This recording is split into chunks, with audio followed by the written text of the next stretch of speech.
baby. I like it like that. I like it like that. I like it like that. Got soul. I got soul. I like it like that. Ah, jeez, Louise. Surprise. I love to sing it about the moon, June, and the spring. I love to sing it about the sky of blue or a T4 to it. And down with you. Means I love you. I love to. I love to sing. I love to sing it about the moon and the June and the spring. I love to sing it about the sky of blue or a T4 to it.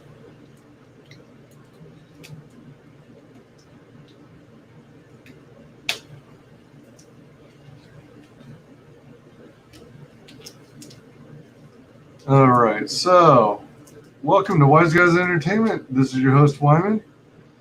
We've got a mighty special. Oh, you know what? Hold on. I gotta jump over to. Oh, I already have it. All right, I just have to share it. Fraga boom! Did I scare anyone out there in the viewing audience?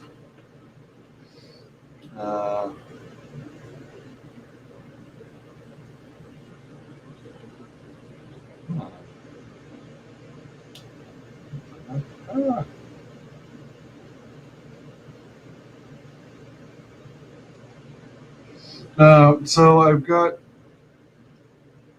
Fraga Boom's Black Flag Pineapple Perception.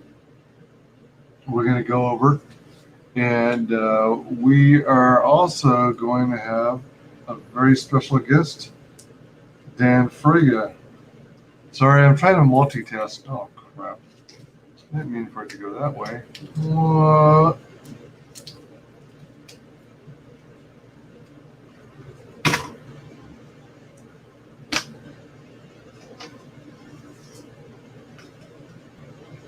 All right, so, yeah, I'm trying to multitask. Let me do a little something here. All right. Okay. All right, so I got that started. So, what is Black Flag, you ask? It's an Indiegogo book, crowdfunded to tempt the senses. This is a well-renowned comic books creator. He's been in comics industry for years. Ah, here we go. A million, thousand, million years. A million, thousand, million years. Yeah, 1,000 million. You, How are you? You outdate the dinosaurs themselves. I did. I used to draw on their backsides. Oh, so you were the very, very first tattoo artist. I was. I used to use a spear dipped in all kinds of different fruit juices and mud. Just, you know. That's pretty impressive. Damn. How are you, man? I'm good. How are you? Did your Baby Bee Couture package did it arrive to you safe? It appears so. So let me. I packed that myself. Oh, all yeah. Right. The only thing I didn't put on there is the printer label. That's the only thing. So I hear you're the pickle king. So 72 ounces of pickles. Ooh, they got a little bent on it. I don't know if it was. I don't remember seeing this earlier, but it might be because I was heading out my place on my way to work, and then I noticed that my mailbox had this package waiting for me, and so because I really had to get to work on time, Yeah. I just took the package with me, and I had it like sitting on counters. I thought I was doing a really good job keeping it in condition, but Well, it looks pretty flat though. I mean, it looks like the foam. Oh shit, the foam. Yeah, cover that up. The foam is a little bent, but it looks like the integrity of what's inside is good. yeah, that's what I'm thinking. I put that foam there to be a shock barrier. Yeah, it's yeah.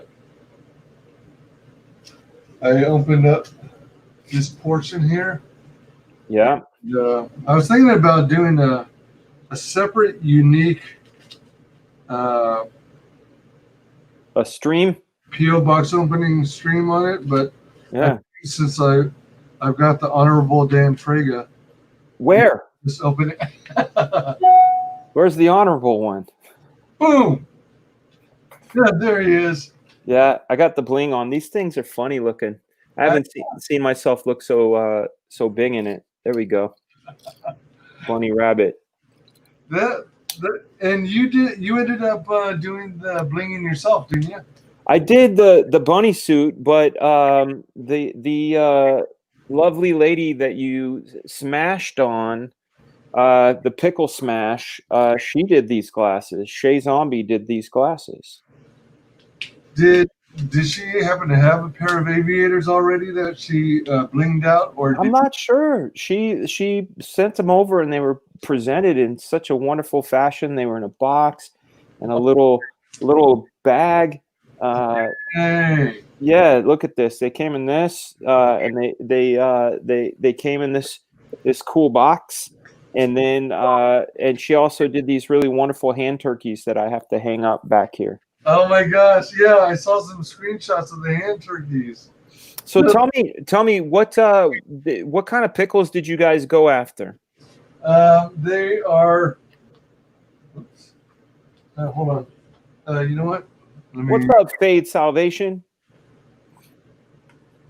Hey, Fade. How's it going? It looks like Fade won't be able to hang with us very long, but he's gonna retweet, which is awesome. Appreciated. Let me check something here.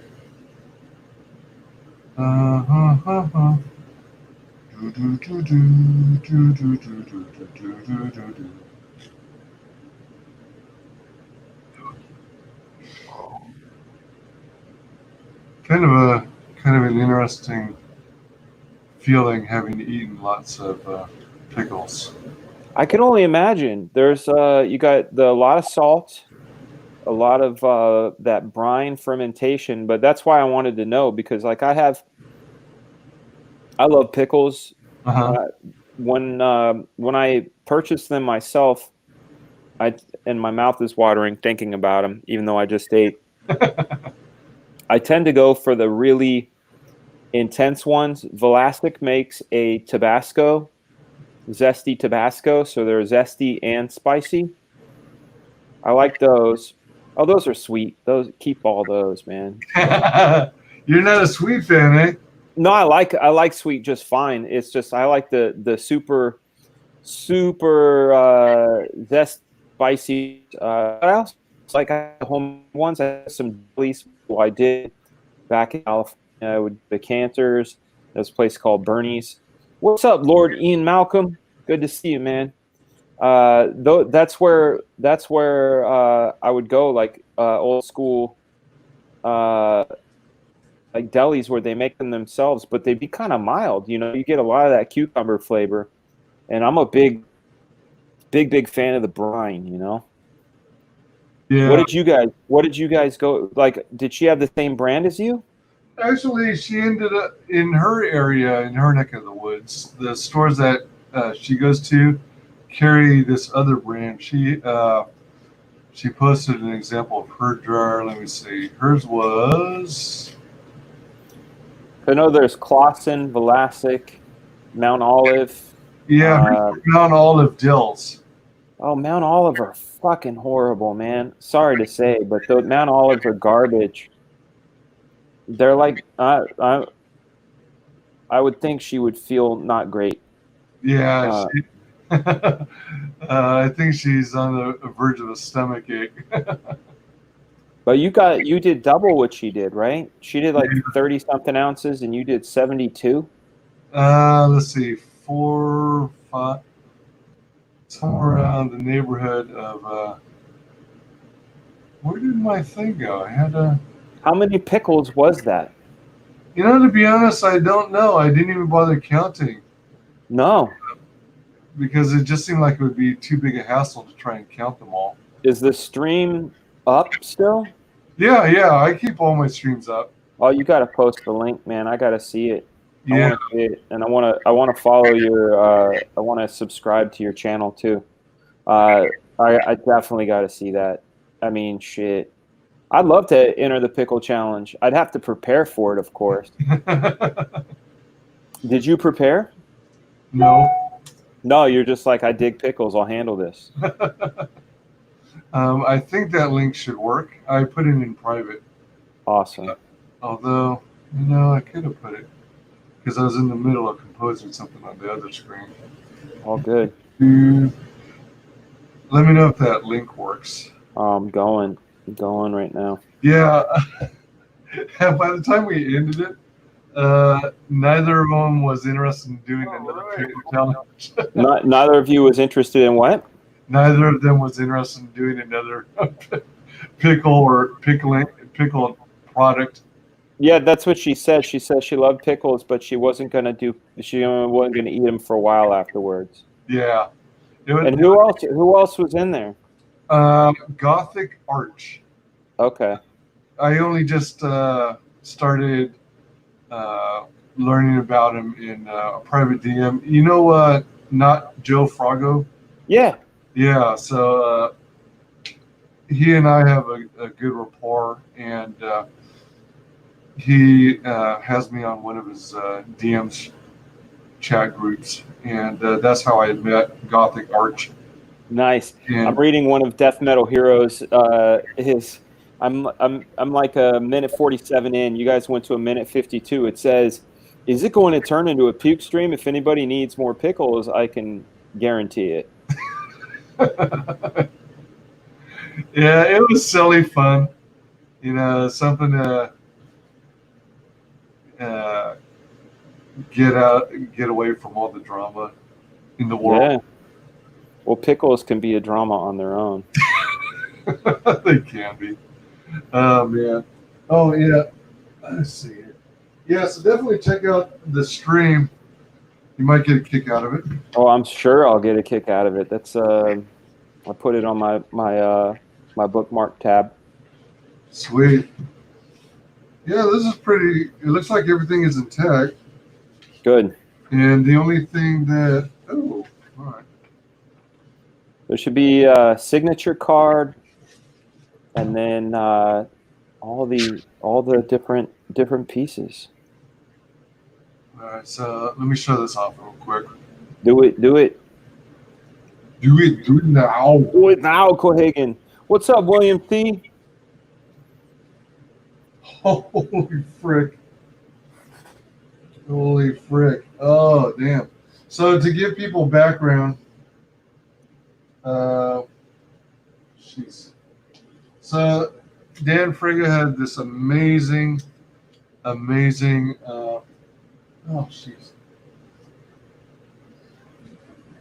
stream where he was doing an auction for He-Man and the Masters of the Multiverse.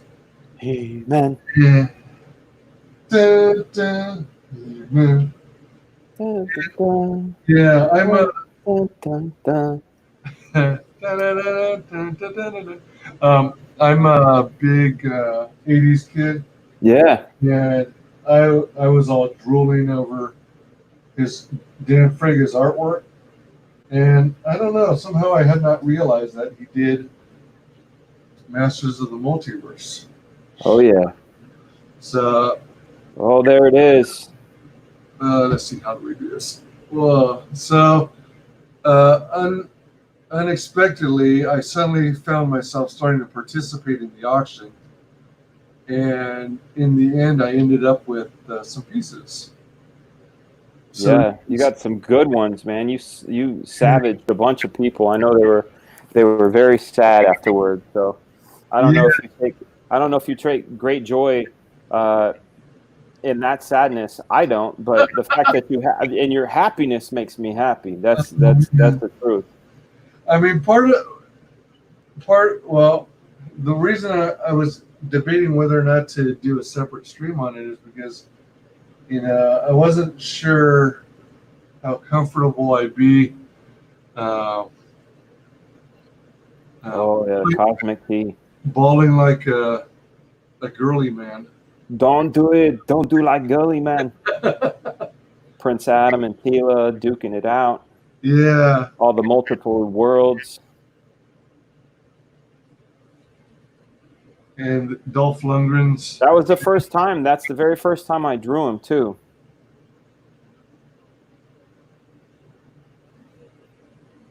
What's up, William C?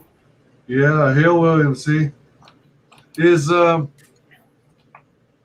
whole He-Man and the Masters of the Multiverse based on specifically Dolph Lundgren's He-Man? No.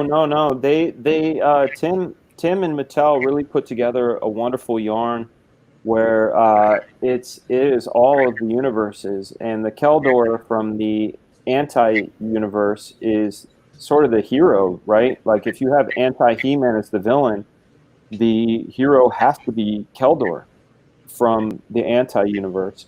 So it's really Keldor's story, and how throughout this story he changes and becomes more and more dark, and we go through all of these different worlds. You know, we don't see a lot of the movie world. In fact, we see Dolph is there, and we see Gwildor get killed. Oh yeah, that was one of my favorite pages. Look at that. Yeah, that was a fun one to draw. Anytime I got to kill somebody, I was like, oh Tim, you're making me kill him. And then that one down there, I called that last one the Scooby-Doo panel because I felt like the spirits of Grayskull going around and around. They look like Scooby-Doo ghosts to me. Yeah, I see what you mean. Yeah, that was a lot of fun. Oh man. Holy cow. William C., thank you again for In Praise of Shadows. Very cool book.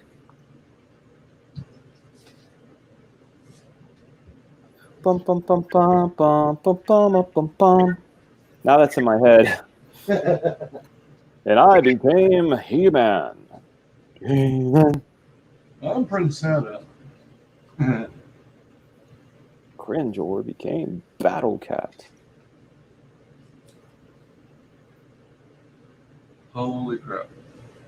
Which one you got there? This is one of my favorites, obviously. Yeah, that one, a lot of people wanted that one, the Tila page. And that one's got almost everybody on it. You got Tila, Evelyn, Skeletor, both He-Mans, and Trapjaw. Yeah. I love all those characters. Beastman, yeah. I love Evelyn. I love Tila. As I even mentioned in the stream, Tila is my weakness. Oh, shit. Oh, this Booty. Is cool. It was just so cool. So when you lay down all the pencils, you're using, I think, a shade of light blue. Yeah. That stuff is all done. It's all done digitally. The penciling is done digitally, and then the inks are done on top of the blue pencil. The blue is printed out on the board, and then the inks are done over that. Oh, really? Yeah. Oh, I thought it was the reverse. No, not at all. I'm not a big fan of digital inks. In fact, the only thing that's inked on there that is digital are the blacks. I asked Rich about that, and he said he filled in the blacks digitally just to have a uniform look to them, because sometimes it gets a little cloudy. But that's all. We call that process per digital. That way we get that by hand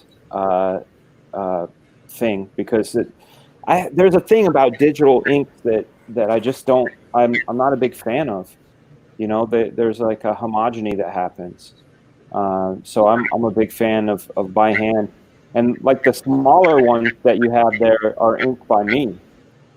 So the bigger ones are inked by Rich Friend, and all the smaller ones are inked by me. Yeah, that's a good page. I love drawing all the skulls. That was like drawing Tila's sexiness was #1 favorite thing on there, and then the other thing is all the skulls. I just enjoy drawing skulls. Right. So I figured if I get to draw a dungeon, I'm gonna fill it with skulls. Yeah, you got it. Yeah, man. That's like a prerequisite. Oh, man. Yeah.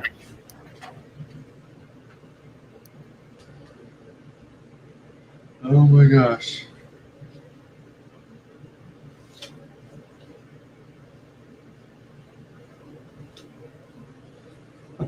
Man. Yeah, and the sorceress is awesome. Yeah, dude. I had somebody today hit me up asking me if I had that page, and I'm like, it's gone. That's that was one I inked myself. That one is a whole lot of fun. It's the first time you see Anti He-Man all big. That's the credits page of issue 1. You see Castle Grayskull just crumbling. You got a dead Skeletor in the background. That one was a whole lot of fun to do. And if you look at the energy on the Anti He-Man's Black Sword, you're going to see that those little crackles are little skulls. Yeah, you mentioned that in the stream. Yeah, I told Tim about that, the guy who wrote the book, and he was like, "Dude, you're insane." I said, "Nobody's going to notice," but I did. I made these little tiny skulls. I thought it would be cool, you know, because Kirby Crackle is just a bunch of little random dots. So I thought, what if these dots look like little skulls? That's epic. Oh man. So cool. I just love it. I love it. And of course the signature card. Boing. Yeah, man. Okay. Sweet. I'm glad it came in one piece. So am I. Yeah, it looks good. Holy moly, that's so freaking cool. I just love it. I love it, love it, love it. I gotta find. I have these pens. I gotta find. Do you remember the Image book, Supreme? That's familiar. Yeah, it was one of the very first books. Hold on a sec. I gotta take a picture of these pens for my buddy. He's looking for a type of pen. He was like, "Hey, do you have a recommendation on some pens?" And I was like, "Yeah, you need the Faber-Castell Pitt pens." So I'm gonna take a picture. And if anybody wants these are good. I usually ink with nibs, but he literally just asked me. There we go. There we go. I gotta tell them they're waterproof too. There we are. I'm so glad you got those, man. Yeah, me too. I was The bunny suit. waiting with bated breath. It's so funny too, because you're like, oh, does it say something, baby something? I'm like, yeah. Because my wife, she has that her home business that she does tumblers and dresses and purses and things. So all the shipping labels that come out of this house have her Baby B Couture on them. Uh-huh. And I didn't even think about that. I packed them all up and I made sure they were nice and secure. And I said, "Hey, can you ship these out?" And I wrote all the addresses on Post-its, and she dropped them off. So I totally forgot about that. Yeah, I wasn't sure what to make out of it, but Yeah, considering the dimensions of the package and the fact that it was made of foam, I had a yeah. feeling it might have been. I didn't know how to ship those at first. I was like, oh man, people bought a lot of shit. I gotta send them out. And then and the old way we used to get FedEx had these nice boxes that you can send stuff in. But I realized I'm not sending them FedEx, and I'm not even sure that FedEx is the way to go. So I went to the art store and I saw they had these things for kids when they do presentations. Yeah. These trifold foam things. Uh-huh. I went in, I measured them so they'd have plenty of room around in case they dented the edges, and I hand cut them with a X-Acto blade, and then I made sure to package and tape everything down, and I'm glad it arrived safe and sound. Oh yeah. I gotta get these suckers put in frames and hung on the wall. Heck yeah. When you do, please send me a photo. Heck yeah, totally. So what are you going to be up to this weekend? What are you doing? I am likely going. Well, I do both IT, computer consulting, troubleshooting, On and PCs or Macs? both. Nice. I'm dual platform, and I Amen. know a little bit of Linux as well. Uh, and I also work retail, and those are crazy weird hours, and that's why my streaming schedule is so sporadic. Yeah. Retail's hard, man. I did retail for a little while, and it's tough. I mean, I worked for a company called Long's Drugs, Oh which yeah, yeah. Well, where you are you out in the West Coast? I'm a native California, but I moved to Ohio. Okay, yeah. So I worked at Long's Drugs for a few years, and then I also worked at a clothing store called American Eagle Outfitters, Yeah.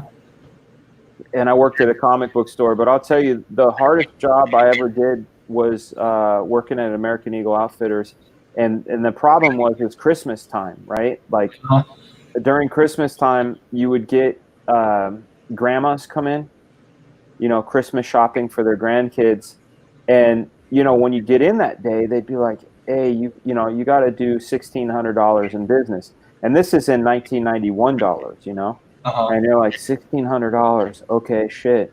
So when you get some old lady and she's holding up like the ugliest sweater you've ever seen, and she's like, yeah, my grandson's about your age. Do you think he'd like this? And you're like, yeah. But in your mind, you're like, no. But you know what I mean? Like, because the quota, you're like thinking this fucking quota sucks. Yeah, I hated that job, man. Retail was a bitch. they're so unreasonable Yeah, sometimes. for It's sure. ridiculous. What's up, possibly paper? Uh, I am not a furry. I am not a furry. I'll tell you the story behind this. I had, still have, we're in demand now. I had a campaign on Indiegogo for Black Flag. And the day I started the campaign, I was on these wonderful gentlemen's show, and they asked me how I felt, and I said I feel like Ralphie on Christmas morning, hoping and praying that there's a Red Ryder BB gun somewhere under the tree. And they said, "Man, you should have a pink bunny suit stretch goal." And I said, "Yeah, okay." And I put the number really high. I said, yeah, if we get to 100,000, because I really, like, my hopes and dreams after 60 days was 50,000. Like, I was like, if we can do that, we can pay for the book, we can pay for shipping, we can take care of it. We hit that 100,000 stretch goal in half a month. It was like May 8th. We started April 25th, and by May 8th, we hit that 100,000, and I found myself having to wear this pink bunny suit. So I created other stretch goals, like all of this bling on here. I said at 150,000, we'll put bedazzlement on the ears and on the hood. So we did that, and now the new stretch goal is 200,000. I get to take it off, and I don't know if they're lucky or unlucky, WyzGyz. I don't know if they're lucky or unlucky, but they get the suit at 200,000. So yeah, possibly paper. This is, at the end of the day, the one word I can use to describe the pink bunny suit is integrity.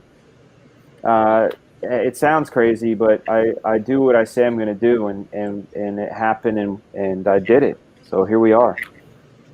Not a furry.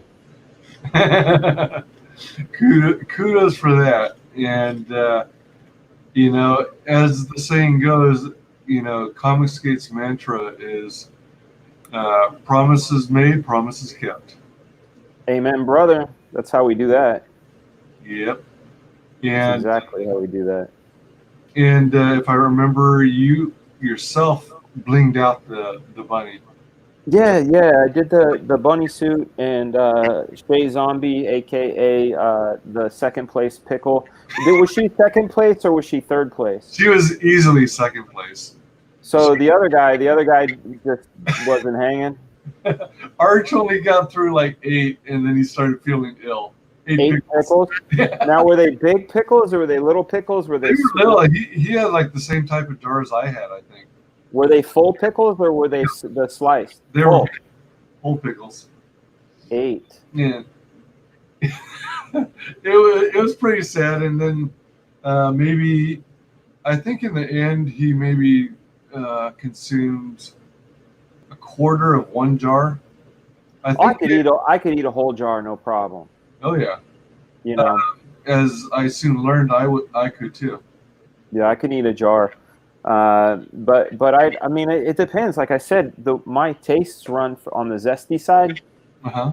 I like the super zesty, like the Vlasic super zesty or the Tabasco zesty, but yeah, I hate Mount Olive. Mount Olive can kiss my ass. They're not good. They taste like motor oil. Like there's like a you know when you go to a mechanic shop, there's that sort of smell. Imagine dill pickles with that on top of it. Oh my gosh, I don't remember them being that bad. I don't care for Mount Olive. They don't taste great, man. Oh goodness gracious. Yeah. I'll go with Vlasic. Or Clausen. Yeah, those are both good. Let me see something here. Have you ever made homemade pickles before? I actually have not. Yeah, they're good. A lot of the delis, like I was telling you, Cantor's, Bernie's out in LA, they make them themselves. There's more of a mild taste. You taste more of the cucumber in them. I don't think they let them sit in the brine long enough. You know, like they're not fully green. There's still a little bit of that cucumber paleness to them. But every time I talk about pickles, my mouth gets all watery. It's like, blah, blah, blah. I'm probably going to eat pickles after this stream, in fact. I imagine so. I'm very susceptible to triggers like that. Like I have that problem. Like every time I would watch Mad Men, all right, I'd want a whiskey because they were always going into Don or Sterling's office and pouring a whiskey, and then I'd hear the ice and I'd be like, I'd get up and I'd go and get mine, and then I'd watch the show. And every time I'd watch Sopranos, I'd want wine. And I don't know why. But now I want pickles. Yeah. Let's see. Just catch up real quick. Williams High School or college ironic or garage band? Slashing pickle. Pickle.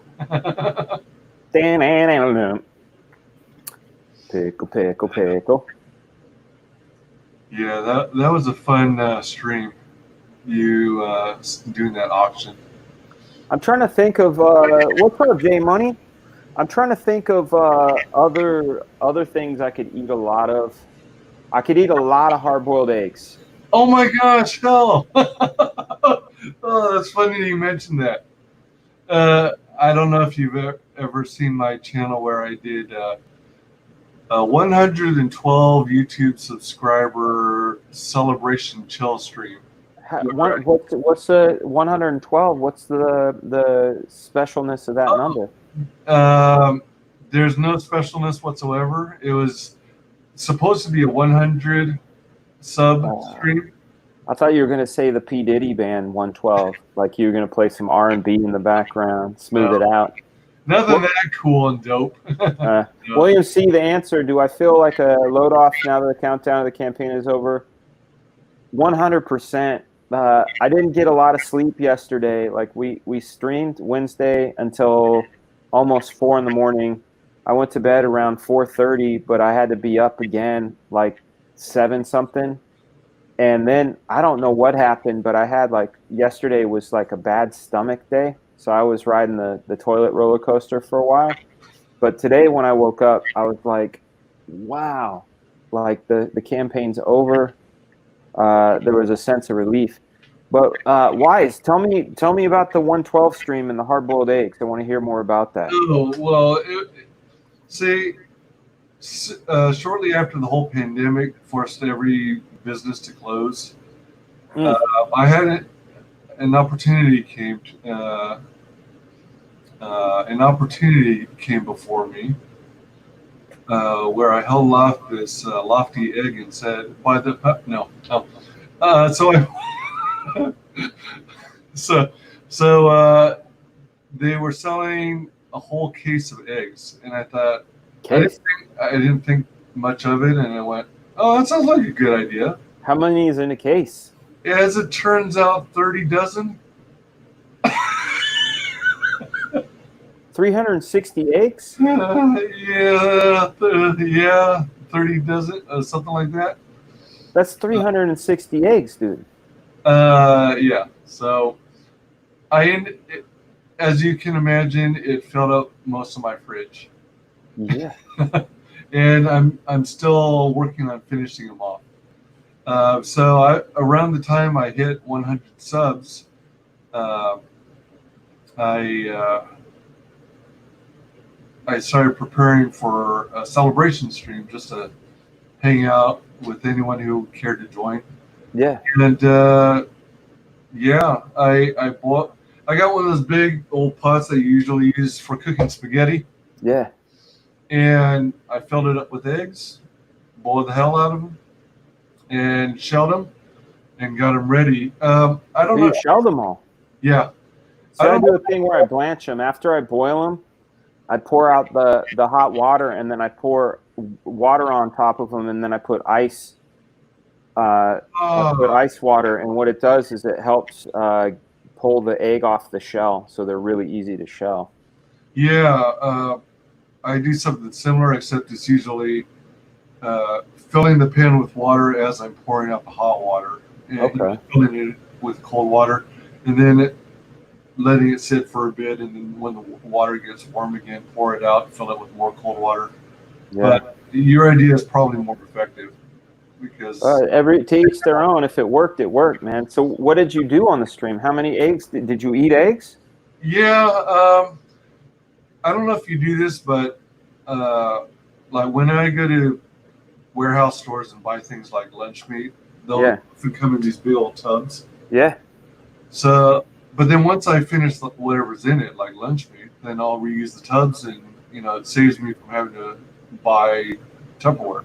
Yeah, why not? And, so I filled up 2 big tubs full of hard-boiled eggs.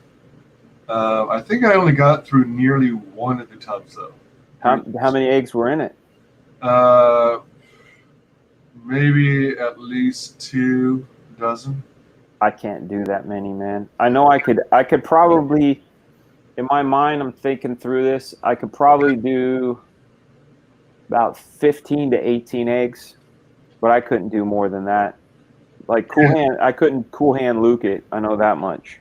Yeah, so I was trying to make it interesting. So I'd have some eggs with lemon pepper, some with I had a bunch of spices at my disposal.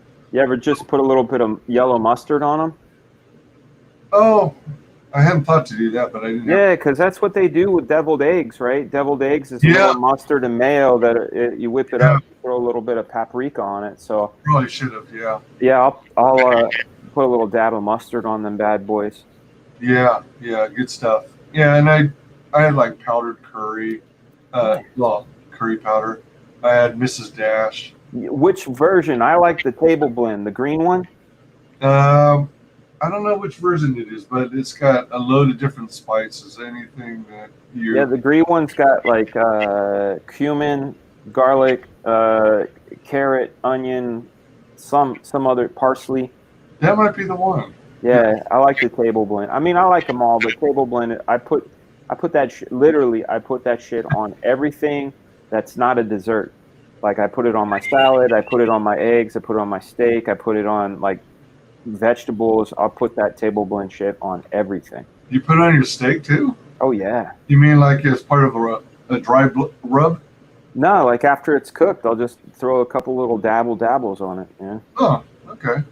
Yabble dabble do. Right on. Yeah. So I loaded up on the eggs. I also had some hot sauces left over because How hot do you go? I don't know how you describe it. I don't quite go as crazy as I used to. Oh, you'd appreciate this one, but there's this one hot sauce I had that kind of knocked my socks off. Is it made by Melinda's? I don't know who makes it. Hold on. I get this Melinda's ghost pepper stuff that I love. Oh wow, you go to ghost pepper levels. Oh yeah. I'll go as high as God made. I won't do any of that like Carolina Reaper shit. Like I won't do it because anytime they go, oh yeah, like the last natural pepper that occurred with like a scorpion or some shit. But then they're like, but then a man in a lab made this. I'm like, fuck you, man. God didn't intend for that shit. Like I don't want anything that's gonna burn my face off. Yeah, exactly. But when your face burns off, you're left with what? A skull. And skulls are cool. I do love skulls. I do love skulls. It is called Blair's After Death Sauce. What's the base? I'm gonna think it's vinegar, salt. Do they use carrots? Like that's one of the things I like is when they use blended carrots as a base. No, it's got habanero peppers, vinegar, cayenne peppers, salt, garlic, natural flavor, chipotle peppers, cornstarch, lime juice concentrate, ascorbic acid. They put a skull on it. Yeah, it's got a skull on it.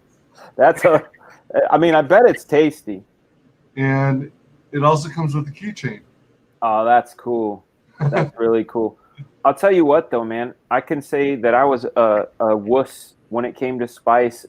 Back when I worked on the ill-fated Dragon Ball movie, I would go to lunch with the previous team, and there was this guy named Rex On. Terrific guy. He ended up moving to Tokyo, but he would take our storyboards and turn them into Maya scenes, and he would basically make our boards move.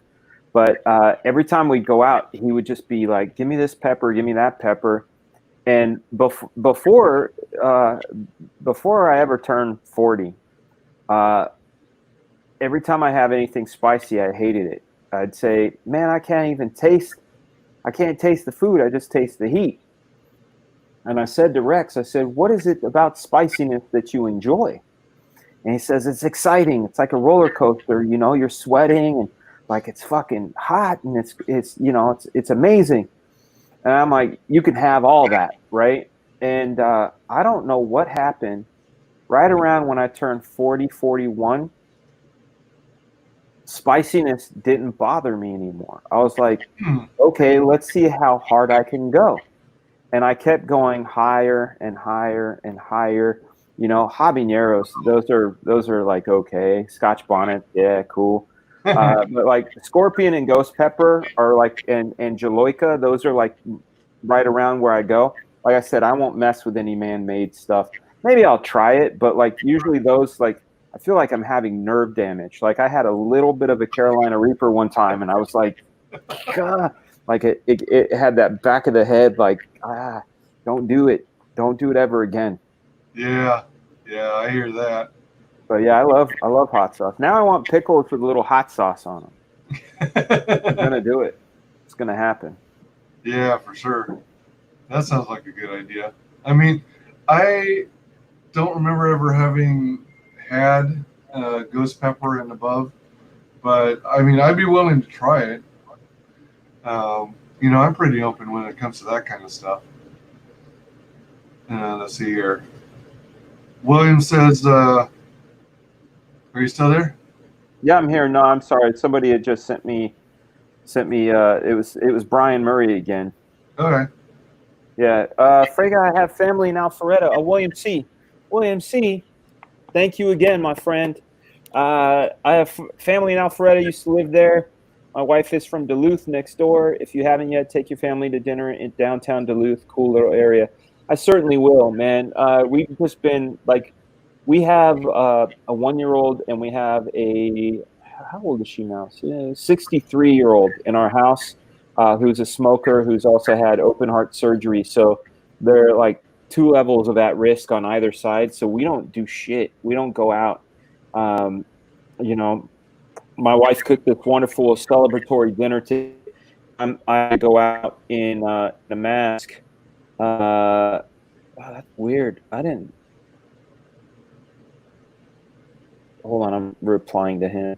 Okay, not a problem.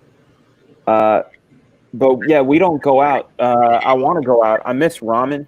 I miss sushi. But downtown Duluth, I'll definitely check it out, man. I'll definitely check it out. Sweet.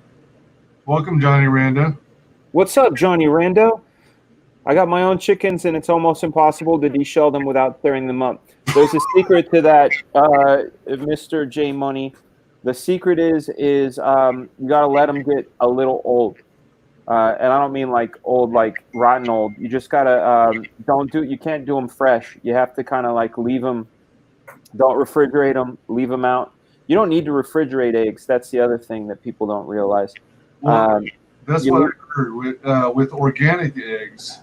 There's a natural organic barrier around the egg, and hence it doesn't require refrigeration. You can leave it on the counter. Yeah. However, the industry processes eggs, those require refrigeration. Yeah. Yeah. So I would leave them out for a little bit, or at least if you have them in the fridge, let them get slightly old, not like gross old, but like a little older. Or like I said, the blanch technique usually works pretty well, where they're hot and then you make them really cold. You let them sit, but then you shock them with really cold water. Yeah, that's a really good trick. Because it's a pain in the rear trying to shell a hard-boiled egg. I hate it. My wife just made a batch the other day, or it was yesterday when I had my stomach problems. I don't know if it was her eggs. It probably wasn't, but one of the eggs came apart real nice. The other one, it was disintegrating in my hand, but it wasn't coming off the egg, and it was just getting into smaller and smaller pieces. And I'm like, fuck. Yeah, driving me nuts, man.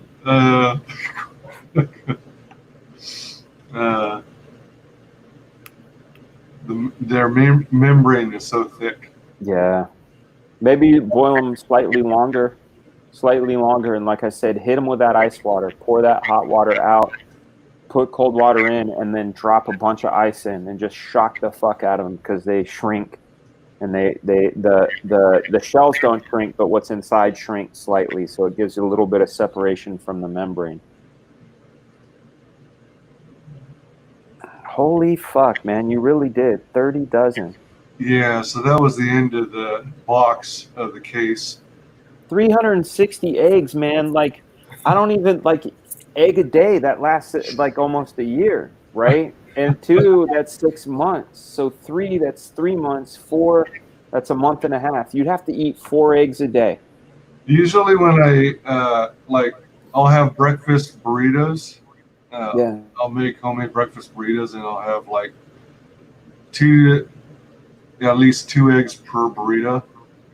Yeah. So I'll go through like 4. Oh, look at that, man.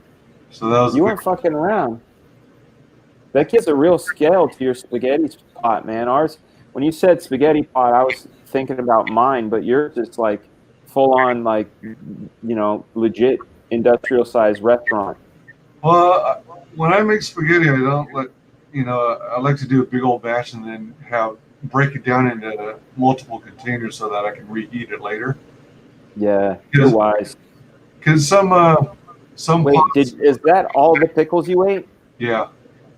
Wait, you ate 1, 2, 3, almost 4 jars of pickles? I ate the first 4 starting from left to right, and then the last one still has about 6 pickles in it. That's today. Yeah. And that's Vlasic. Yeah. What's the cover on those? What was the kind? Was it just regular dill? No, mine were the sweet whole gherkins. Oh, you went for sweet pickles. Yeah. Interesting. That's what Arch shared in his screenshot when he first proposed it.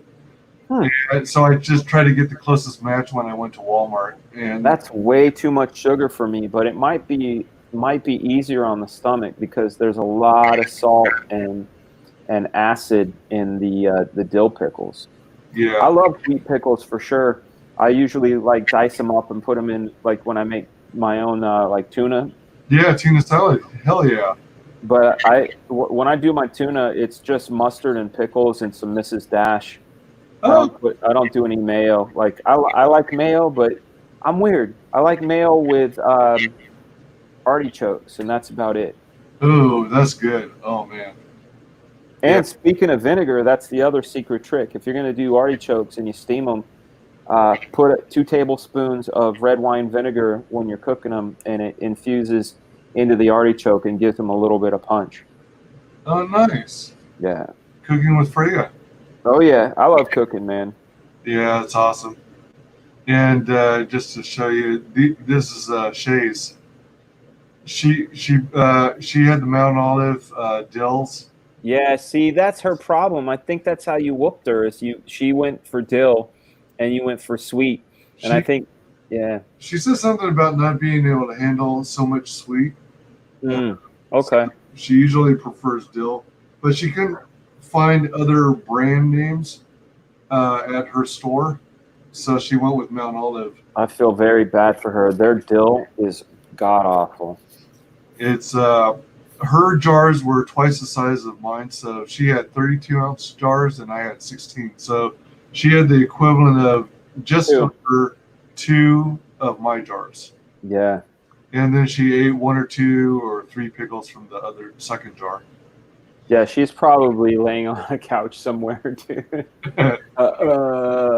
Just fucking dead. Yeah. Oh shit, man. Yeah, she bought 3 of those giant jars. I bought 9 of my smaller jars. You don't mess around, man. I didn't know how many we'd go through. I was guesstimating when we were making plans that maybe everyone would go through 6. I would have guessed 4, man. Yeah, that's what they eventually told me. Hey, let's go with 4. 6 is too many. Damn. Yeah. Shit, fucking Huck. That's hilarious. Only if I'm really hungry. Yeah. What's up with CG? Pallets of food stuff. Yeah, Caesar talked about a pallet of waters today. Yeah, he went and bought like 500 waters or some shit. Oh man, I thought about doing that sometime. You know, just so you have a buttload of bottled water, so you don't. Well, see, that's the thing. He said something, and I wanted to mention it in the chat. He said, "Water doesn't expire." You're right, but the plastic breaks down and gets into the water. It leaches the water. So, you want to definitely drink that. Like I drink. I'm a water snob. I'm one of those assholes who like is very particular about his water. I like the Fiji, the square one. But here's the thing. My 6-year-old, I gave him a sip. See, here it is, right here. Here's the Fiji. I gave him a sip, and I'm the only one in the house that drinks these. My wife goes and grabs Aquafina or Sam's Club. And I came down, and my son's like, "Hey, Dad, can I have some water?" I said, "Yeah, here." And he goes, "Dad, I don't know what this is, but it tastes better. I mean, it's water, but it tastes better." So I'm like, "Yeah, you're 6, and you know, there's something about Fiji that's better." This has been brought to you by Fiji. Speaking of the devil, Harrison. Oh, okay. I thought that was Harrison. How are you? I thought I conjured the boy, but instead I conjured the baby girl. Oh, come over here, baby. Come over here. Oh, you don't want to be on camera? Okay. But the baby can. Come here. You want to say night-night? You want to say night-nights? You want to say hi? Yeah. Who's that pretty girl right there? Mama. That's you. Yeah, that's you. Yeah. Lucas. Say, Ma. I love you. Eyes, yeah. Daddy's eyes, mouth, teeth, nose, She's learning. She's learning her features. How you doing, big girl? Okay, you bedtime. Bedtime for you. I love you. You smell good. How does she smell so good? She have a bath? Ah, Mama looks good too. All right, here you go, big girl. Love you. Mama. Have good sleepies. That's the little one, man. Yeah, very, very cool. Yeah, but yeah, Fiji's good stuff. I think I've only had it a couple of times. I guess I'm not the best judge of water. I usually just drink tap. It depends. Here's the thing, man. I've had the wonderful blessing of being able to travel to many different cities, and certain cities tap water. I'll do that. I'll go right in the hotel room. I'll get the cup in the hotel. I'll put it under the tap and I'll take a sip. Certain cities, I'm like, God damn, this tastes like bottled water. It's good. I lived in Orange County, and it tastes like truck stop water. It's not good. You know, like you could like it tastes like a fart. You know what I mean? Like it's not good. Yeah. You go somewhere. New York City has really good tap water. Vancouver has good tap water. Yeah. Yeah. I've never had the tap water. I have never drank my tap water here. Maybe I should. Man. William C says, cute. Wow, she's talking great for her age. William C, man, we're almost the same. I got a 1, 6, 9, and 15. So we're pretty much on the same track. 1, 6, 9, and 15. That's madness, man. Can't drink tap in Florida, says Huck. It all tastes like recaptured water. Yeah. It's that farty, like I said, like in Orange County, it tastes like a fart. You're like, maybe not. You know? Oh man, yeah. I'll cook with it. I'll make pasta with it. I'll boil an egg in it, you know, because it's getting heated up and all that. But right, so you're killing whatever's in it. Yeah, even when I drink this mushroom coffee. It's got not like psilocybin. I mean, I enjoy psilocybin too, but this is the scientific name is Ganoderma. The Chinese name is Lingqi. The Japanese name is Reishi, and it's like powdered instant coffee. But I'll use we have one of those water machines that has hot and cold water. I'll just pop some hot water and then drink it up. Okay. But yeah, I won't use tap.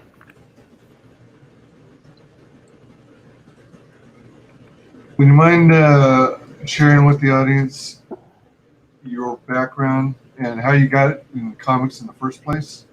I don't mind at all. How far back do you want me to go? You want me to go way, way back? Yeah, in the Wayback Machine. All right. The first comic book I ever remember buying was Gene Colan Batman. I think it was 351. Memory doesn't serve me very well, but this was like 1981 or 82. I wasn't hooked on comics, but I remember that comic specifically.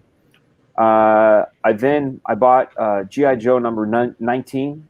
It was a John Byrne cover with Clutch falling towards the ground. That I still wasn't hooked on comics. I just bought it because it was G.I. Joe. Uh-huh. Yeah, I collected that. Yeah, and then I also bought G.I. Joe. This is 84, 85. Around 83-ish. There were some Mike Zeck covers. And he had drawn Snake Eyes and Storm Shadow. And around the same time, Cloak and Dagger came out. Oh, yeah, Cloak and Dagger. Yeah, so I ended up really being hooked on Cloak and Dagger. In fact, I got them up here. They're up here somewhere. The action figure. Here's Dagger right here. Oh yeah. And Cloak is back here somewhere. Boom. Here's Cloak. But I had the mini series by Rick Leonardi, and I remember copying those drawings, and I got obsessed. And my grandfather ended up I I started buying comics. I went to a place called Quick Mart, and that's where I got more and more of my comics. And I happened to buy this comic book called Marvel Universe, Marvel Universe, the Guide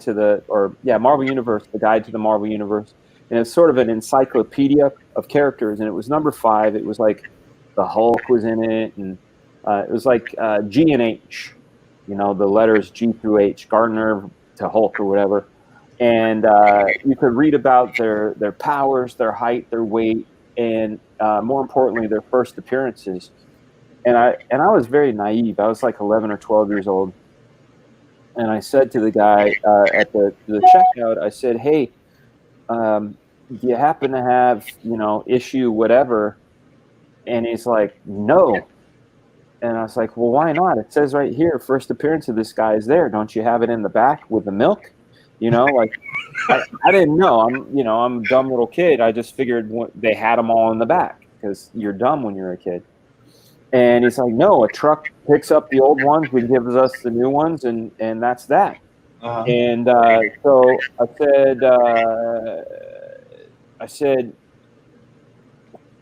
was like, "Well, how am I supposed to get this stuff?"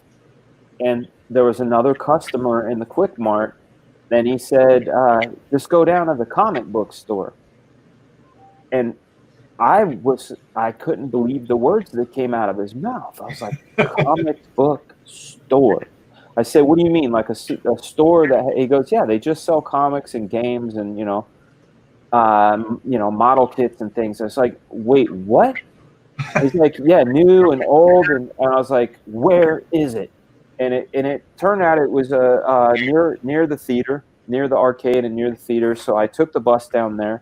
Of course, when I walked in, I lost my mind. I ended up buying a bunch of shit. I saw a back issue on the wall that said, "One of these people will die. Who will it be?" And it was Amazing Spider-Man 121. And I remember mowing a lot of lawns to get that comic, and also being obsessed with Cloak and Dagger. First back issue I ever bought myself was Amazing Spider-Man 121, the first back issue. And it wasn't as much as the Cloak and Dagger first appearance because Cloak and Dagger was really hot.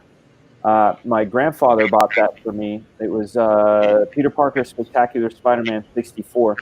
But I still just loved comics. I never had the, I want to draw comic bug yet. I was always like copying the pictures. But it wasn't until 1986 with Dark Knight #2.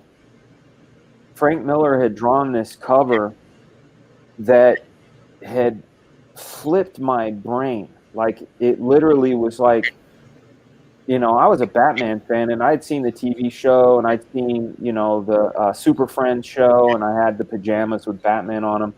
But I'd never seen anything that looked anything like the way Batman looked on this cover. And I needed to get #1. I ended up having to buy like a third print because it was already a hot book at that time. And I said to my grandpa, I'm like, "Would you look at this? Look at the way Batman looks. His knuckles are busted up. He's got a fat lip. He's bleeding. Like, you can do more than just make them look cool. You can do things with these characters." And it really opened my mind. And I told him, I said, "I need to draw comics." And my grandfather was an artist as well, and he put all these books in front of me, Andrew Loomis and Vern Hogarth books. And then he also got me How to Draw Comics the Marvel Way. Oh, yeah, sure. And I was obsessed, like thoroughly obsessed. And I went to my very first comic convention in 1988, and I wanted to meet Stan Lee. It was WonderCon in Oakland, and there was this long line, and they always put Marvel in the corner by Artist Alley, and this line just kept going and going and going. And I had drawn some pictures for Stan Lee to give to him, as well as get him to sign what was called Marvel Masterworks. It was like the Spider-Man one. There was a Fantastic Four one and a Spider-Man one. I still have them. And I happened to be stopped in front of this artist table, a guy named Eric Larson. A lot of you guys probably know who he is. And he was drawing the Hulk at the time. And we just started talking, and I said, he's like, oh, I said, this is my first convention, and I said, I'm really excited to meet Stan Lee. I'm going to give him some of my drawings. And he said, you know, he's just going to throw them away. And I said, what do you mean? He said, yeah, he gets tons of drawings. He just goes back to his hotel room and throws them away. And I said, yeah, but he's going to want to keep mine. And this is me. I'm like 14. He's going to want to keep mine, I said to him. And he's like, oh, why is that? I said, I'm going to be a comic book artist one day. And he's going to say, I remember the time when you were a kid and you gave me this picture. And he's going to have that picture. This is what I said when I'm 14. Like, this is the belief I had in my mind. And Eric Larson said, let me see. And he looked at the pictures and he's like, well, what is it that you do right now? I said, I'm a kid. He said, do you have a job? I said, yeah, I work at Bellaroma Pizza. I make pizzas. He said, well, I hope you make good pizzas because you're never going to become a comic book artist. And he handed me back my work. And I heard, well, you know that song in Kill Bill, Ironside by Quincy Jones? Right. Like an alarm went off in my head. Yeah. You know, and I was like, that's the one. And I was like, in my mind, I'm like, oh, okay. But in my mind, I was like, fuck you. Like I really was like, fuck you. I'm going to show you. So after he had said that, I had made it a concerted effort to become a comic book artist. And then in San Diego Comic-Con in '89, it was like a year later, I had met Neil Adams. And in between '88 and '89, I had gone to some other conventions where a lot of people said, you got skills, kid. And I felt good about it. But then I met Neil Adams, and Neil Adams really just eviscerated me. He's like, you don't know what you're doing. You know, like just kind of echoing what Eric Larson had said. Uh-huh. And it really upset me because I was like, here's two professionals saying no. Here's a couple of editors saying you may have it. And I was a little conflicted, but still in my head, I was like, no, this is what I'm going to do. I know I can do this. And in 11th grade, we had the choice to have an elective. Yeah.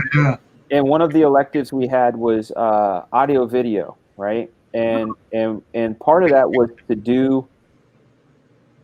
we had a local public access television station called KMTZ Channel 19, and you had a choice. You could run the broadcast room, which was basically like camera 1, camera 2, adjust audio, you know, that sort of thing. You could be the person that set up all the audio. You could be a cameraman, or you could host a show. But you had to propose the show to them. So I came up with this idea of this thing called Comic Review for You, where I would, every Wednesday, I would talk about the past week's comics. I would talk about comic book news. I would read books like Comics Interview or Comic Scene and basically kind of regurgitate it and say, there's a Batman movie coming out. It's coming out this June. It's going to be directed by Tim Burton. Isn't that weird? Tim Burton, what a weird choice. And Michael Keaton, Mr. Mom, you know, like that kind of stuff. And then, you know, I'd follow it up with a week like, did you see this picture? Michael Keaton looks amazing. That sort of thing, you know. And there's a few instances of this TV show. Only 3 survived. We did 150 episodes. My mom recorded over all of them with not married with children. All my all my children, a soap opera. Yeah. My pal Joe Field of Flying Colors Comics happened to save 3 episodes, and those are actually online, and you can watch them. But I would interview professionals. I would go to comic conventions, interview professionals, and I managed to interview Dennis Cowan. I interviewed Sam Hamm, the guy who wrote Batman. And then our November 89 episode, we went to this convention called the Pelican, and I knew that Eric Larson was going to be there. Okay, so I still had, here it is, a year and a half later after he told me you never draw comics. So what does it say? You act the opposite of the Larson story. I treat a lot of people graciously, as I always encourage CG hopefuls. Big reason I'm a fan. Well, thank you, William C. Yeah, you learn a lot from things. I mean, everybody reacts different, right? Like, I'm very fortunate that my personality type, I'm not, there's 2 different kinds. Like, if my dad would say, hey, you can't go out after curfew, I wasn't a rebellious guy. But if my dad said, you can't pop a wheelie over that ramp, I'd be like, oh no. Like, I'm not a big fan of when people discount other people and in myself, but I also know that could also crush people's dreams, and I'm painfully aware of that. So I'm always on the side of encouraging people, but I knew Larson was going to be at this convention. Derek Robertson was there. Arthur Adams was there. And also my buddy Michael Gomez, junior high pal, high school pal. He was a big Rob Liefeld fan. He's the one that showed me Liefeld's work. He showed me Hawk and Dove before I'd ever seen it. I managed to pick up the New Mutants annual. I managed to pick up the Spider-Man annual, and of course, one of my favorites, What If #7, What If Wolverine had become an agent of S.H.I.E.L.D. But I had intended to go to that show to bring my portfolio to be reviewed by Eric Larson on camera for my show. I wanted an honest portfolio review, and I felt like I had upgraded, and I had drawn Nova, which I had, through interviews, I had learned Eric Larson's favorite character, at least at the time, was Nova. So I had come loaded. I'm like, I'm going to draw Nova sample pages. I'm going to make them badass. I'm going to show them. I'm going to do this whole show on a portfolio review. But I had filmed Eric Larson's portion, and my buddy Mike brought samples too. Rob happened to give, like, Eric basically did his same thing. You don't know how to draw hands. These dynamics are awful. This and that. My opinion of your work hasn't changed. Like, that's how Eric Larson. Like, it literally was very much like, this. Rob, on the other hand, was like, yeah, your dynamics could use some work. You should check out Kirby. Kirby is this, that, and the other. I would recommend his 70s work, and et cetera, et cetera. And also, I see that you've inked some pages. If you want to be an inker, go ahead and ink, but I would separate your ink and send, pencils. Like, he was very constructive. I really liked his style of review. Not only was it constructive, but he gave you actionable items. He didn't just say, you suck, kid, go away. Right. He was like, you're not quite where you're at, but if you want to get better, take this route. So I really appreciated his portfolio review. And then the big crux. This is the big, like, this is luck. This is Forrest Gump shit. My buddy Mike bought a sketch. Rob had this box of, like, loose leaf paper with sketches on it, character designs, layouts, things like that. My buddy bought this drawing of this really cool guy that had a cape and all these spikes on his helmets and shoulder pads and stuff. We didn't know what it was, but it happened to be the character design of Strife. Oh. Okay, my buddy bought the Strife character design. I think he paid like $60 for it. Rob made, $60 at that show, whatever. Because Rob didn't do New Mutants yet. He had got the job, but New Mutants hadn't come out yet, right? I met Rob pre-New Mutants. All right. But the big thing, the thing that was really exciting about the fact that my friend bought the sketch is on the back of the sketch, it was done on Rob's personal stationery. So it had Rob's name, address, telephone number, and fax number on this stationery. So I said, hey man, what wouldn't it be cool to like follow up with Rob? You know? So I cold called Rob. I said, hey Rob, this is Dan Fraga. And who? I said, I'm the kid that had the TV show. You did a portfolio review. We did it on camera. Oh, yeah. What's up? I said, listen. He's like, how'd you get my number? I said, hey, it was on the back of it. He's like, God damn it, I got to stop doing that.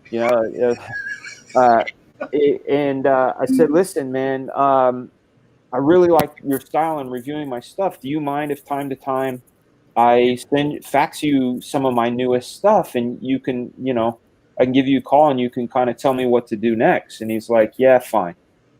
So probably twice a month, once every other week for, I don't know, 3, almost 3 years, 2 years, like clockwork, I would send him all of my new stuff.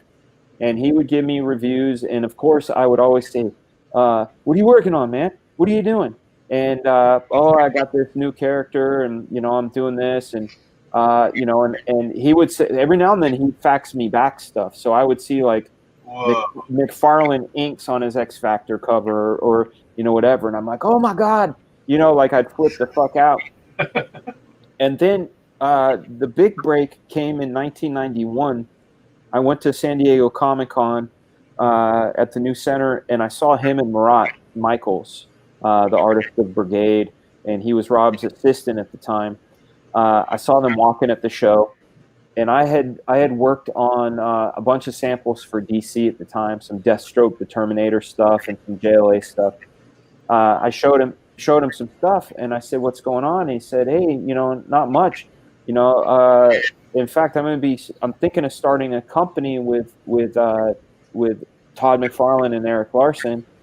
And if I do that, we may do extra books. And if we do extra books, would you be interested in doing one?" I was like, "Oh, fuck yeah, I would." But this is July of 91, right? And I had just graduated high school. And you got to remember, you remember being a kid. When you're 17 years old, 6 months feels like forever, right? Yep. And, come November, December, nothing happened with Rob. Nothing happened with DC. I had got fed up because, man, I did probably a good 50 sample pages. And it's like, gotten so close to breaking in, but not quite breaking in, that I was feeling discouraged. Like there's the one thing of you're not quite good enough, but if you've got 10 people going, dude, you're so fucking good, I don't know why you're not in yet, or DC going, yeah, you're really good, man, eventually we'll call you, and then weeks go by, oh well, no, not yet, man, not yet. You get discouraged. So I went down to my local naval recruiter, and I went down and I took the test, and I went to go join the Navy. And I was supposed to go down on a Wednesday and put my hand, up and, and say, I'm Daniel Fraga, and, do all that stuff. They call it MET. You get a medical test, and then you swear yourself in. That I was supposed to do that on a Wednesday in December of 1991. And then that Monday, 2 days before, I was supposed to go join the Navy for 4 years. I got a call from Rob saying, hey, if you're willing to move to Southern California, because I lived up by San Francisco, if you're willing to move down here, and join the studio, you have a job. And I called up the Navy and said, hey, do I have any obligation? And they're like, no. I said, you will not see me on Wednesday. And then February of 92, I went down. Of course, I wanted to spend Christmas and stuff with the family. February of 92, I went down. I scouted things out. I was part of when CNN had calmed down. If you watch if you go on YouTube and look at the CNN image thing, I'm in it. I'm the kid on the beanbag. When CNN had said 7 image artists left Marvel Comics to form their own company called Image Comics, that was my very first day at the studio, and I helped set up everything for the news interview, and stuff took off from there. And so I worked with Rob Liefeld on books like Supreme, Bloodstrike, Kid Supreme. Of course, I created Black Flag while I was there in 94, 93, 94. Left working with him, did my own book at Image called The Gear Station. Worked at Marvel doing Spider-Man and Wolverine. Did Superman, Powerpuff Girls at DC. Got completely disenfranchised with the comic book business in 2003 because of empty promises from DC. My editor at the time was making promises that he didn't keep, so I decided I was going to quit comics. I quit comics for a while. I went into storyboards. I storyboarded a bunch of movies and TV shows. Then I got called up to direct. So I did some second unit directing and some commercials and music videos. Then I went to direct animation. I did 2 seasons of the Ricky Gervais Show as the director. Then I went to work for Mattel for 5.5 years on Monster High, Ever After High, Hot Wheels, Polly Pocket. Damn. And then I left, went back into doing storyboards. I got a call from Mattel asking me if I would draw that He-Man book, because, I had a relationship with them. I said, sure. In the back of my mind, I had really, really wanted to do Black Flag again. If I was going to come back to comics, I wanted to do Black Flag. But I took the He-Man job because I thought, what a good way to get my comic book wheels turning again. So I did the He-Man stuff, and now I'm back on Black Flag. Gee. So that's the long story of it. That is freaking awesome. Excuse me.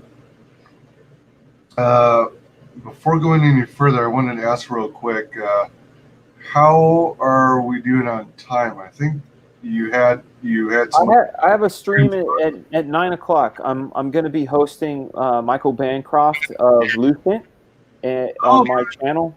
So Nice. he's going to be coming through at 9 o'clock. So we've got about 30 minutes before I got to send him the link. So we can keep talking. Oh, sweet.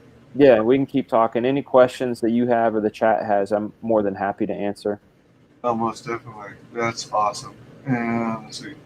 Yeah, post any questions you have in the chats. And let's play the intro video here. Yeah, very cool. I'll put the phone, figgity phone. One of the new talents at Extreme Studios is an artist by the name of Dan Fraga. The 20-year-old lives in Anaheim and got his start on the Youngblood #0 series. He then became the penciler for the Bloodstrike series and now does much more. His latest project is called Black Flag, and Dan has dreamed up some very interesting characters. It's one of those stories that have been in my head on and off ever since I was like a little kid. So what I wanted to do was put little kids, big giant gorillas, super fighters, armored women with motorcycles and stuff. I'm trying to put it all in. And a little secret that I'm going to let people know is that the cover is going to be inked by my childhood hero, Todd McFarlane.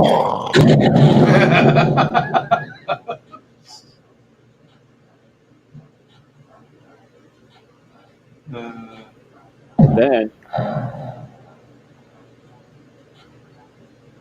Yeah. All right. Can you believe it's been over 25 years since Black Flag has graced the comic book? No. Black Flag is back, and I'm more excited now than I was when I created it. Why? Because I have chock-packed this comic book with all of the things I love. Intense action, gigantic guns, insane bullet count, sexy anime babes, cool kids, magicians, aliens, and a purple gorilla. That's right, Black Flag Pineapple Perception is coming to you from Incredible Comics, only here on Indiegogo. I want you guys to check out these crazy images below. I hope you enjoy what you see. Black Flag is gonna be insane. Frigaboom!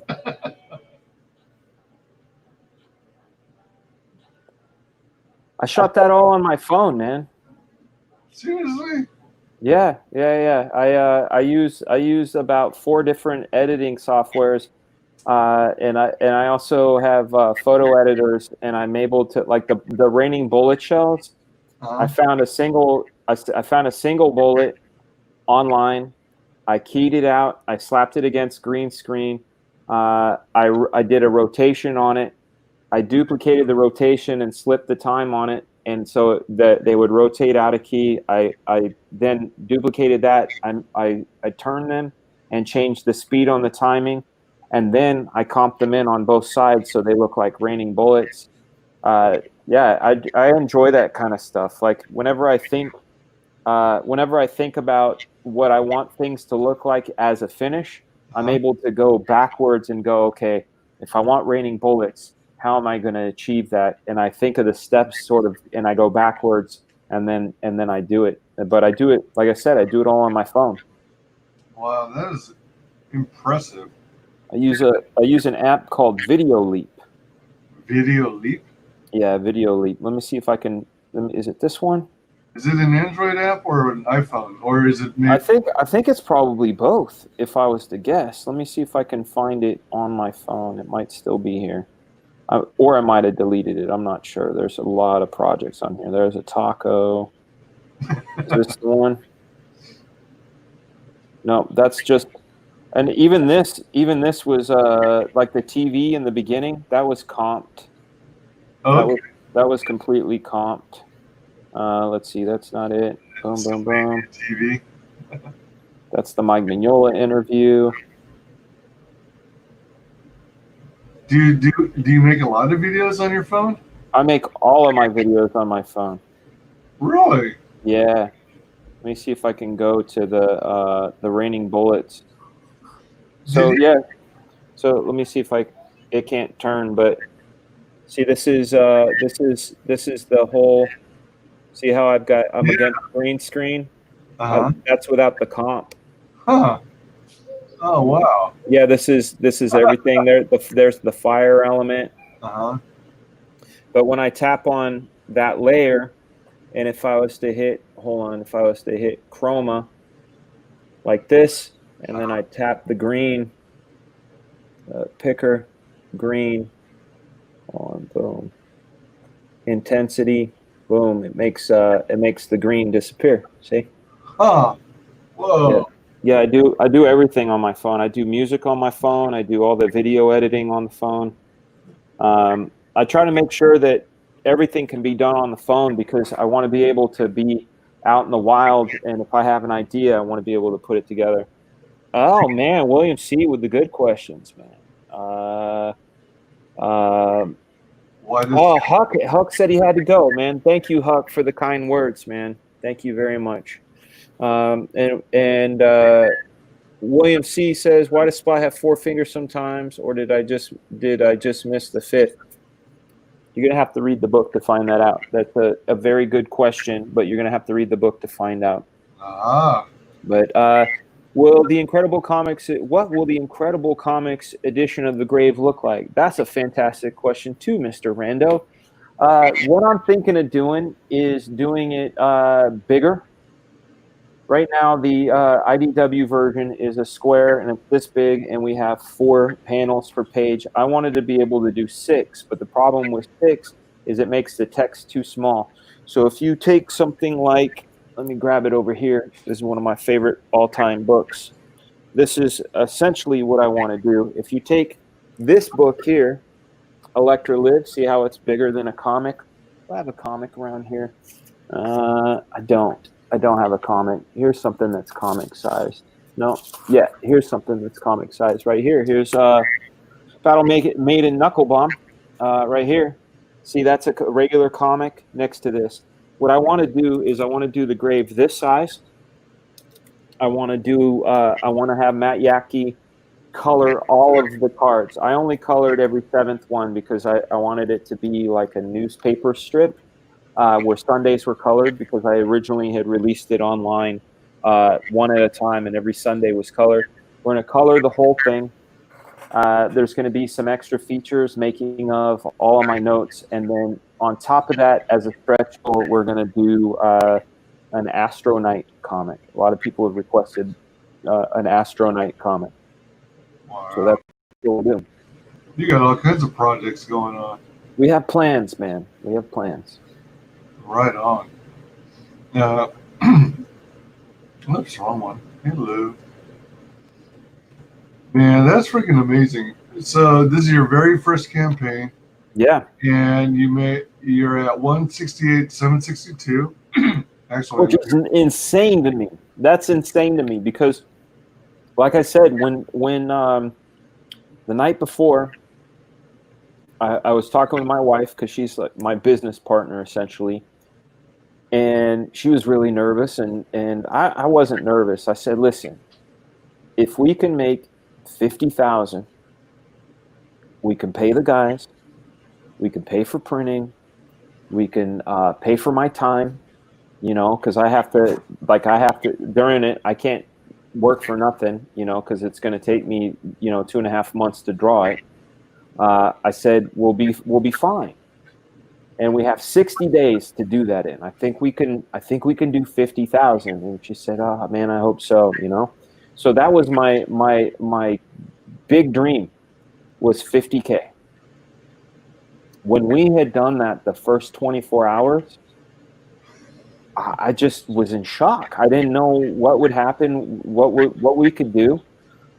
So, you know, of course, we had stretch goals, and I wanted to make sure any money that we made, we could throw some of it back into stretch goals. So we turned it from saddle stitch, which is, you know, your standard stapled along the spine, into prestige format, like Dark Knight, which is my favorite comic. We then had stretch goals for a folded poster. We had stretch goals for stickers. We had stretch goals for an additional book. I was like, let's just make a whole brand new book. That happened. We had stretch goals for another poster. That happened. And now like you said, we're almost at 169, which is just crazy. yeah, it's outrageous. It's totally exciting. Welcome, Bogdan Digital Art. How's it going?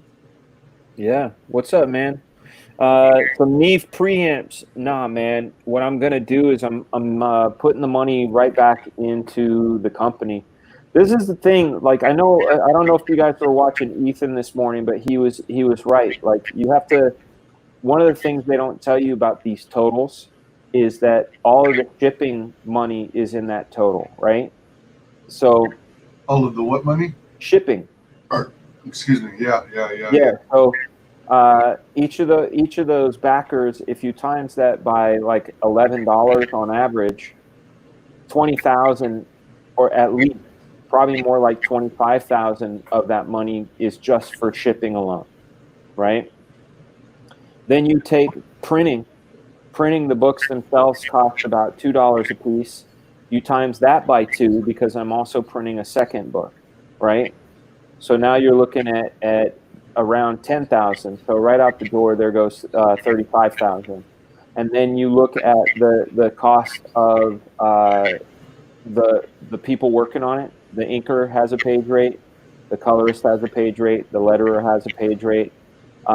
So then, you know, I'm not going to give up their page rates, but suddenly now we're taking that times 48 plus the cover. So now we're looking at around 50,000 plus, right? And then you're looking at Indiegogo's cut when all is said and done, between the credit card fees and all that stuff, they end up taking around 8%. And then you look at the government's cut. Right? Oh yeah. So then at the end of all of that, there's stuff left over, and my decisions could be, yeah, I can buy some cool shit for myself, or I can say, hey, Matt Yackey, here's some money, start coloring the grave, right? And I put the money into the grave, and I can go, because I have this idea book. I have 45 ideas, right? All right. 45.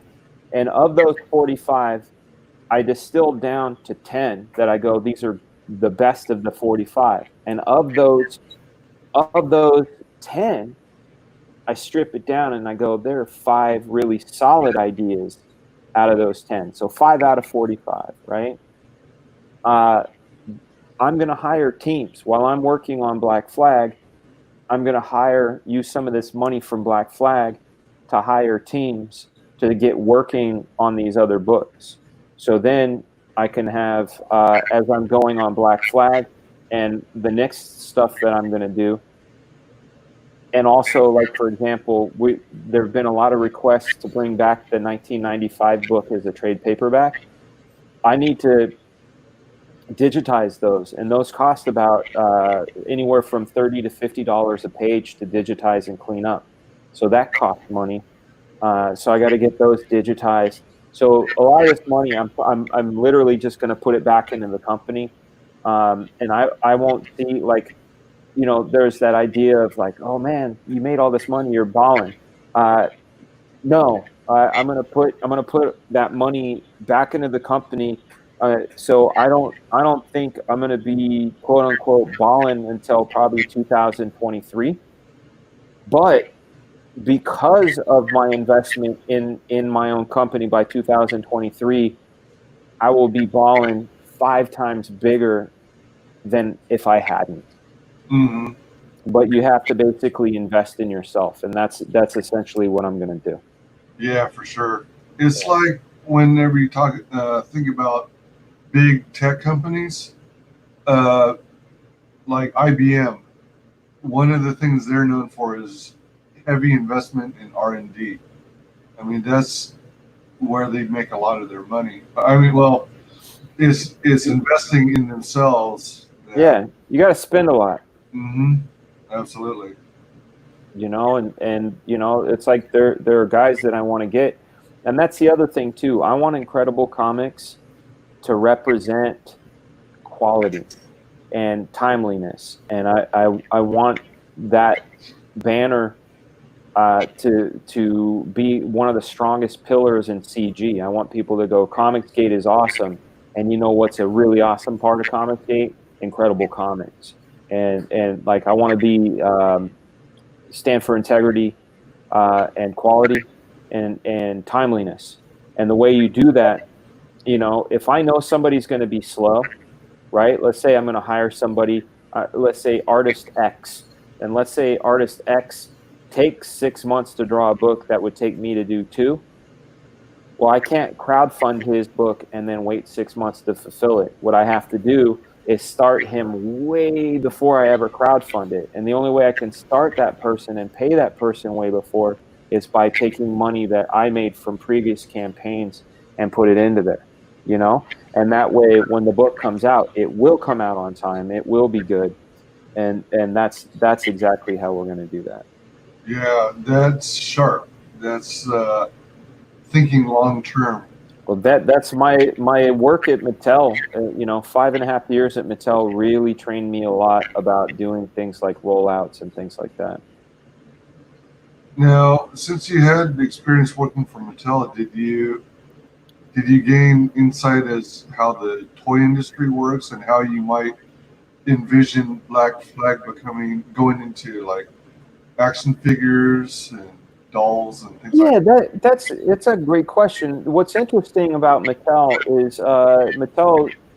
is toys, right? But they have so many facets to them. They also do games, but the vision I worked in was content and brand development, right? So what we did wasn't as much as developing the toy.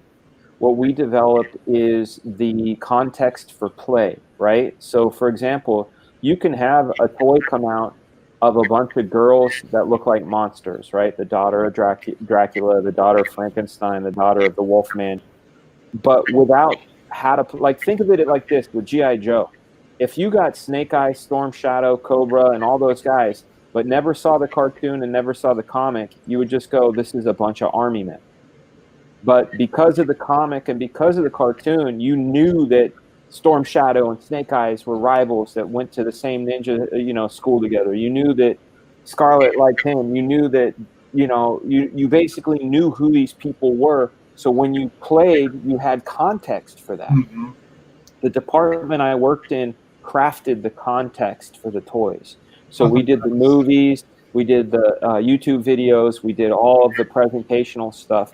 So I know how to develop an IP to go audience facing.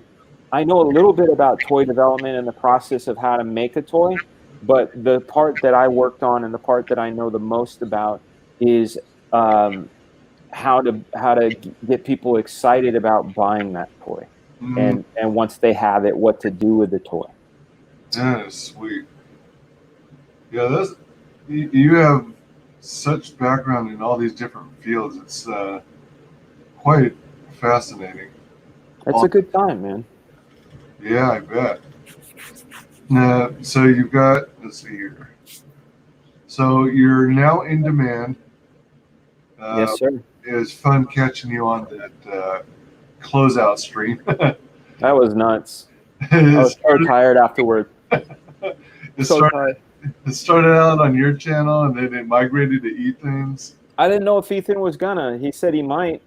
And then I'm doing my show, and then somebody in the chat was like, Ethan's setting up a stream. And I'm like, he is? And then I get an invite from him. I'm like, I think I have to go, guys. That's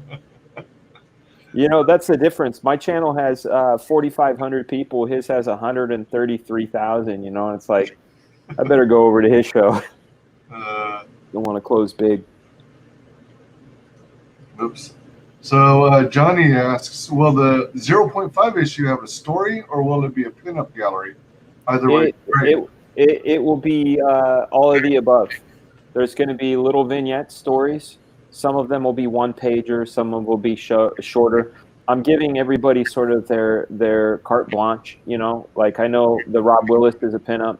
I know that the Christopher John is a pinup. I know the Pat Lee is a cover.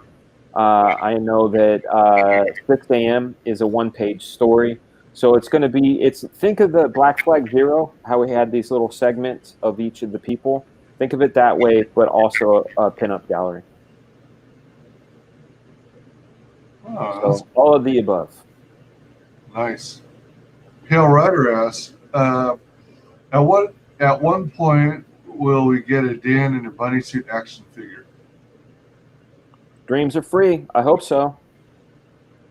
Especially if he came with some sort of smoking apparatus, a can of IPA,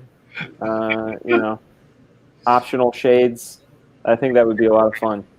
Yeah, and there should be a variant figure that has the blinged out bunny suit and blinged shades. I think so, with a AAT shirt on. For sure.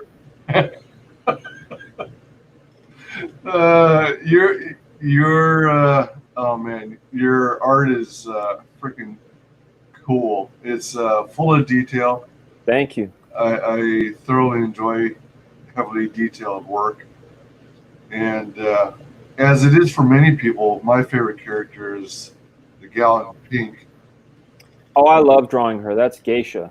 Yeah, Geisha.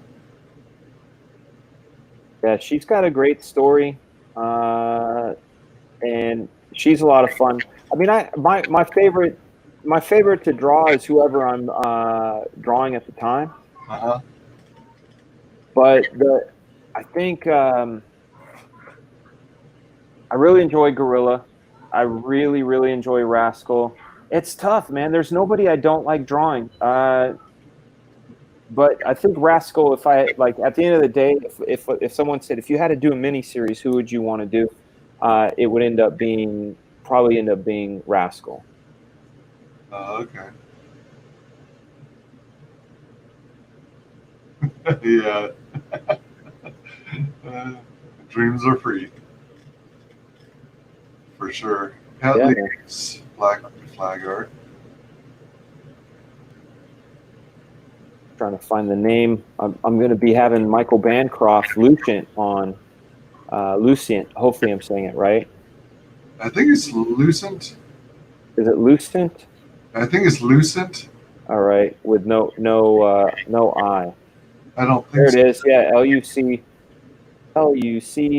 ENT, I think. ENT. Yeah, thank you so much. I'm setting as we're talking. I'm setting up the Oh yeah, for sure. setting up everything. Right on. And whoa, yeah, there's Rascal. I sense a child behind me. Is there a child behind me? There is.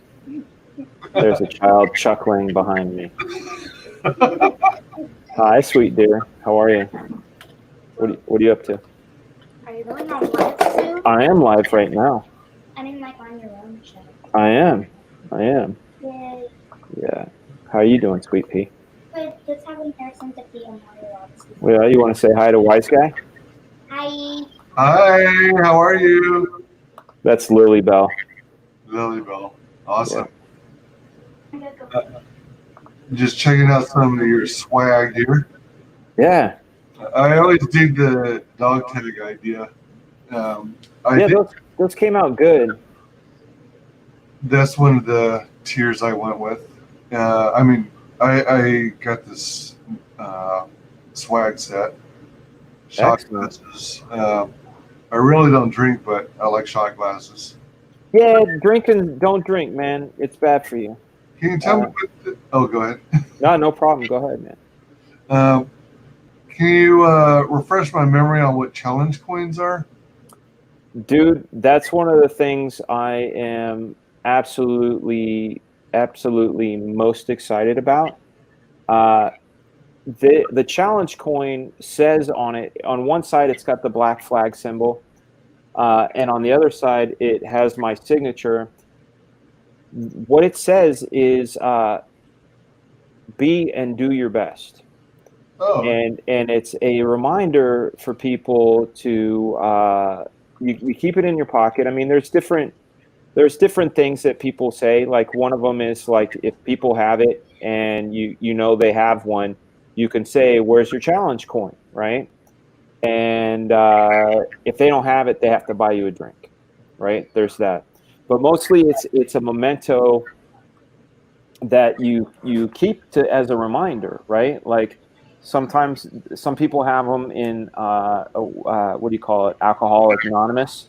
Like okay. to keep clean, they get the coins. Like, oh, you've been clean for 2 years or whatever. Mine is more of like a reminder of the fact that we are all excellent, and as long as we operate at the best we can. I mean, we can be sick, we can be whatever, but if we try to be the best we can be each and every day, we're going to succeed. And that's what the challenge coin is. It's something you keep in your pocket to remind you to be and do your best. Cool. That's a good idea. Yeah, man. The two images, is it basically showing both sides of it? Yeah. So one side is the black flag symbol, and the other side is my signature, and it says "Fraga Boom, be and do your best." Cool. Yeah. And Roughly how big is it?